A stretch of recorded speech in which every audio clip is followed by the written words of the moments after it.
Let's move to your wheelhouse, and that is this phrase "rule of law."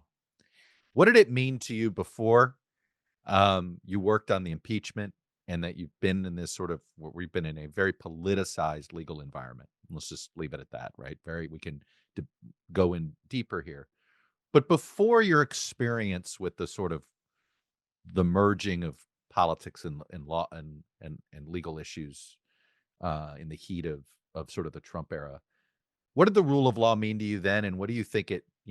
How much should people view the rule of law today as more about the rule of politics? It's a great question. I spent 10 years as a prosecutor in the Southern District of New York. Um, and the rule of law was everything. And I say that because obviously in the legal profession in litigation, you are governed by laws. Mhm. And everything you're doing is either interpreting of the law or enforcing the law.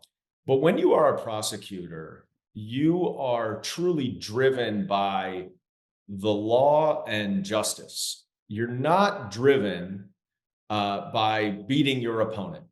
And when you represent a client, you have to represent your client's interest and you have to do everything you can to beat your opponent. And so even though I was in the middle of litigation and trials, et cetera, it was really important to always keep in mind that my job was to justly, equitably, and properly enforce the law, not necessarily beat defense counsel. And so that you're presented with sort of a different quandary. There were many times when I would go to the court and I would say, I would basically represent both sides. I would, because I felt obligated to make sure that the court had all of the information, even if it was not helpful to me.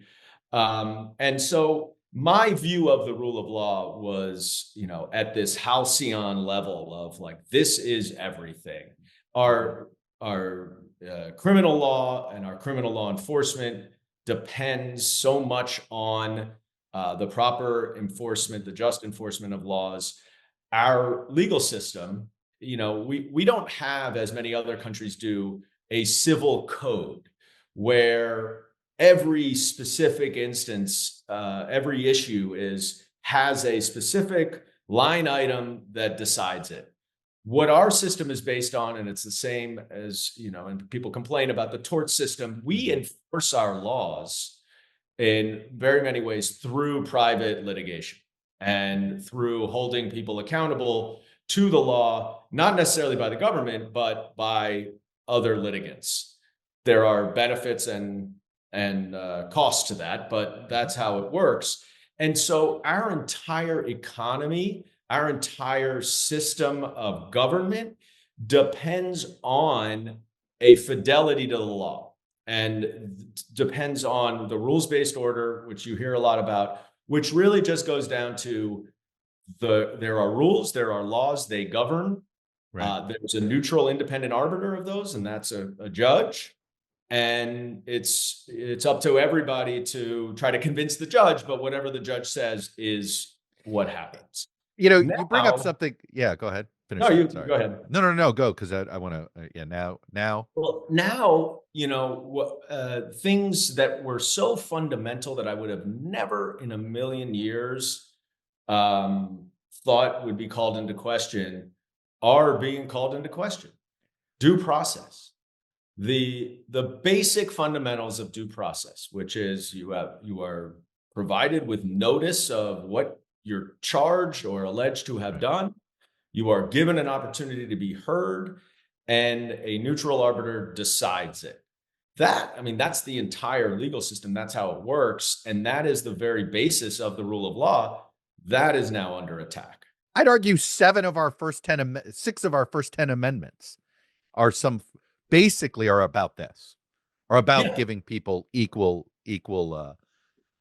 justice or equal I haven't opportunity done on the the law. counting, but it is by I their mean, if you look, the fourth, the fifth, the sixth, the seventh, the eighth, and the ninth all really have to do with your legal protections. That's right.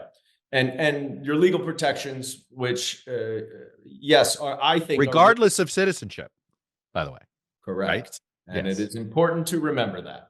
And that's one of the issues that I have right now with what's Mhm. going on is that it's a very slippery slope if you start dividing up what constitutional rights apply, whether you're a Yeah. citizen or a non-citizen. What makes our country great is that we have a set of laws that applies to everybody who's in our country. It's Now, what maybe the makes us law, different. There are a lot of countries that have laws for citizens and then laws for non-citizens. that's right. And those are the countries that people don't invest money in. Those are the countries that people don't travel to. Those are the countries, you don't feel secure. That's right, and it's a very dangerous, slippery slope if you go down that rabbit hole. Are there, now that you've been in this a term and you've seen sort of this, essentially, we're politicizing the law, and one could argue that, you know, if laws are being created by political figures, then there's always some politics to the law. I think we could both agree upon that. But are there some things that we never codified that Trump took advantage of, that we may have to codify some things?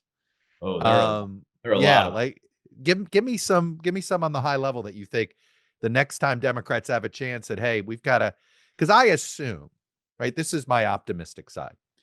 I have this take that we're kind of sort of replaying the early 20th century, robber barons, oligarchs, partisan media in the late 19th century, partisan media this time. We're all trying to, there was muckrakers showed up. We had an independent journalist. We gave, women got the right to vote, direct election of senators. People are talking about some reforms to the democracy. So I am of the mindset that the people we're going to create some new laws and some new guardrails and some new frameworks, because we're not going to want to have this happen again. Now we have to decide what that is, right? We're probably not. I think we're probably, one more, you know, five more drops in the stock market before you get some more consensus on this. But give me a few that you think, boy, we never codified this norm, because you're talking about a lot of norms. What's something we may not have to codify to protect ourselves uh, from a future elected leader that may practice demagogic behavior? Yeah. Well, I think one thing Donald Trump has done in both the first and now his second term is he's exposed the weakness of how much of our government depends really on two things.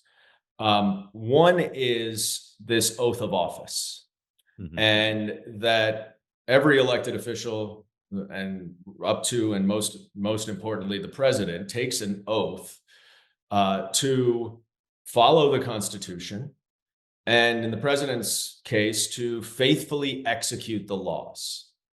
And if you are unwilling or uninterested in following that oath, to take an independent responsibility to view what the Constitution says and follow it, Mhm.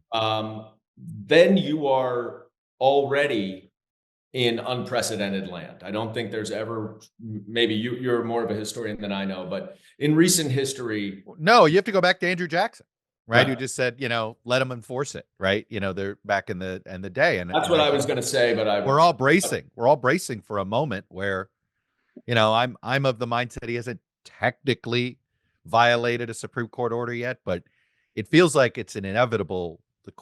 Supreme Court's gonna rule one way, and he's gonna attempt to behave another. We just that's don't right. know what that looks like yet. And so that is part of it, right? Mhm. That is a perfect example, following court orders, which we never questioned before, and now Right. seems to be something at issue. I don't know, how would you codify that though?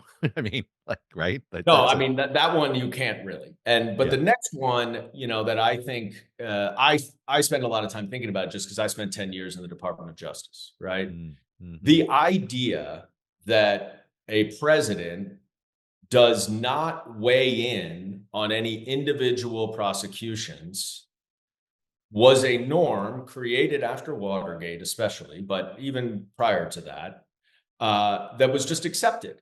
By the way, And we in the media enforced it when Barack Obama rolled his eyes at the emails with Hillary Clinton.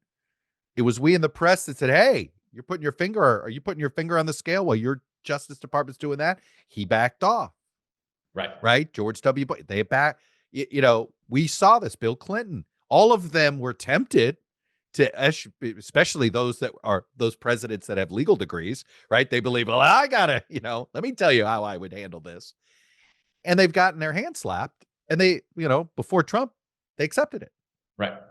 And there was, and those were just sort of veiled references, right? I mean, Trump just issued an executive order. Semi-innocent ones, yes, ones that frankly I thought were within reason. Hey, I'm curious of his opinion.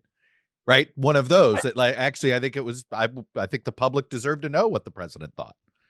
I think there's a good argument to support that. And now Donald Trump is literally signing executive orders directing his attorney general to criminally investigate two people whose crime appears to be that they spoke out against what an opposition and disagreement with what Donald Trump said. Now, that is something that is not codified, right? It's not clear where the division of politics and criminal law enforcement lies.